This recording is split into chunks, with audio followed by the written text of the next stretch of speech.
All right, thank you so much, Ayub. And I want to tie up matters here, starting with you, Zachary Njeru, because various concerns have come from that studio, especially on why you should let the private sector be the one to deal with this. But I want to ask you a specific question. So you're collecting about 73 billion shillings every year. Is that sufficient to build already the more than 80,000 units that you say are already in progress, but also expecting another 664,000 projects to be, or units to be commissioned in the coming months? Yes, thank you very much. One thing we should note is that all these projects are not starting at the same time.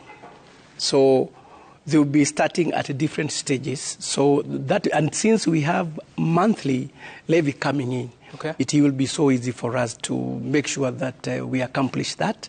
That is a study we've done. And so 73 billion shillings in a year is sufficient to build how many units? Well,